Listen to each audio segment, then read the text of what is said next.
his idea, if he was trying to get everybody to get together so they can form together like Voltron or something like that, this is not going well because, man, Little Durk's team just took a huge blow. No pun intended. Now, Justblow, one of his newest signees, man, one of the artists that stood out on the Only the Family tape that they dropped in 2019, man. One of his premier artists. I'm talking about, if you look at the cover, it lets you know the order of importance, man, on that cover, man.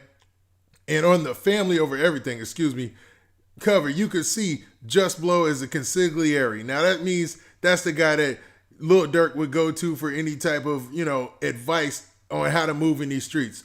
But Justblow just found out, man, he's going to be, man, possibly or allegedly being convicted for some type of crime, man. Now, before we get into the specifics, do me a favor. Make sure you hit that like button. Make sure you hit that subscribe button. And, man, let's get it. All right, now that we got that out of the way, man, let's talk about Justblow a little bit, man. Justblow from 600, or, man, his rap name is actually Justblow600, man. And to be honest, man, he's all right, man. He's a decent rapper. He's got skills. And on the Family Over Everything CD or album or whatever that came out, man, he did all right. He did all right, man. It was everybody held their own, man. Of course, man, he could have got more spots if you asked him, I bet. But, man, all in all, man, he did all right on that album. You know what I mean? But it looked like him being a future artist or one of the future investments of none other than Lil Durk is going to go awry, man, because Justblow just got caught up in a humongous case, and it's a shooting case, and it's involving a murder, man. So allegedly, man, this is what took place, man. So I'm going to go through the exact article that just dropped that's got everybody talking, and it goes like this. Now, the article is from the NWI Times, which is a Northwestern news organization out there.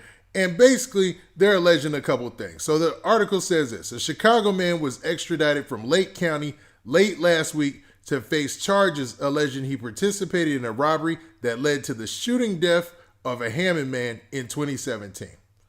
Now, Justin M. Mitchell is the given name of Justblow, 25 years old, was charged with murder and 6 other felony counts in October after Codefendant Paradise Haynes, 22 of Chicago, entered a plea agreement with Lake County prosecutors.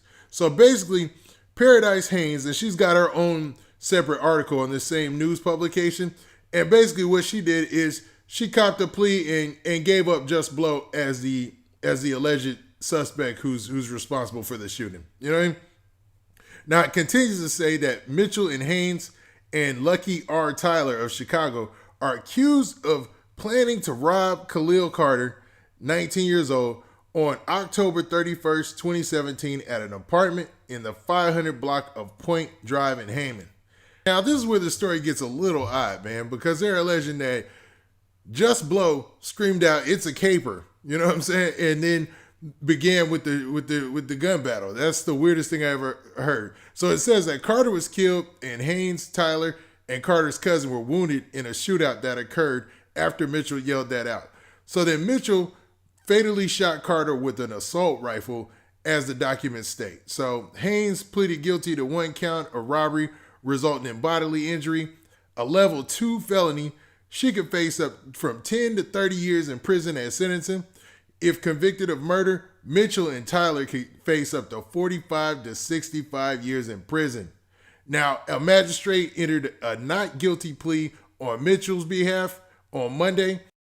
And Mitchell and Tyler, they also have additional charges that they're facing. So Justblow has some more charges that he's facing as well. He's facing 1 count of murder, 1 count of murder in preparation of a robbery, 2 counts of robbery, 1 count of aggravated battery, and 2 counts of criminal confinement.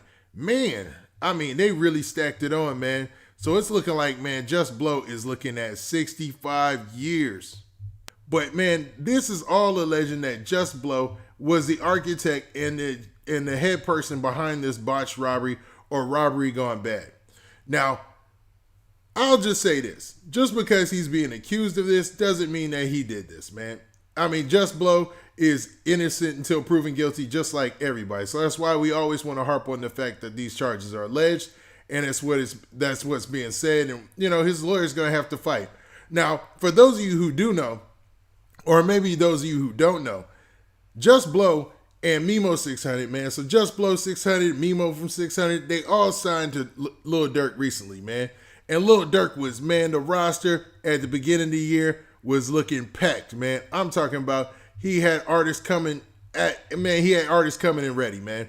He had Buka600, he had Justblow, he had King Von, Mimo600, Dodie Low, and OTF Ike, man. And all these cats were ready to go. But one by one, it seems like somebody from this team keeps getting taken out of the equation.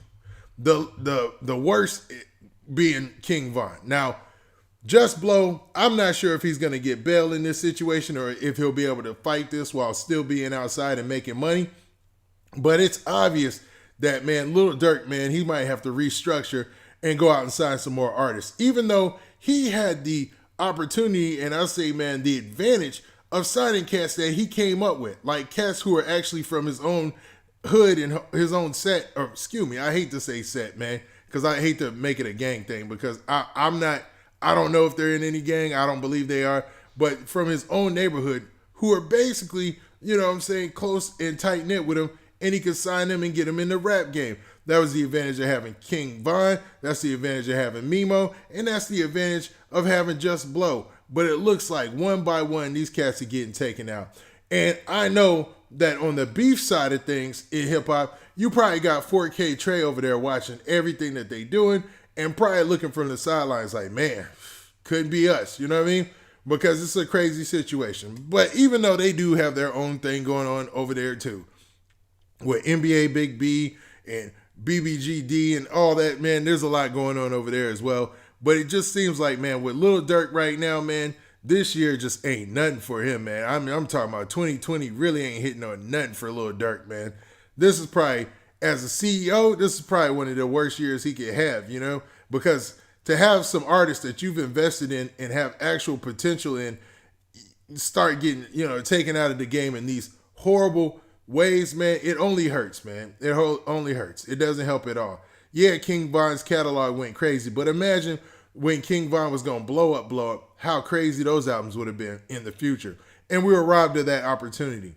And if this all happens, I mean, if Justblow is found guilty of these charges, man, we're going to get robbed of another talent there too. Now, with that, this has been your boy Big Man. Hold up. What do you guys think, man? Do you think that, man, it's just an ongoing occurrence with Lil Durk's artists because, they play so closely to the street and they maintain being street dudes? I mean, this case is from 2017. It just came up to bite him from behind.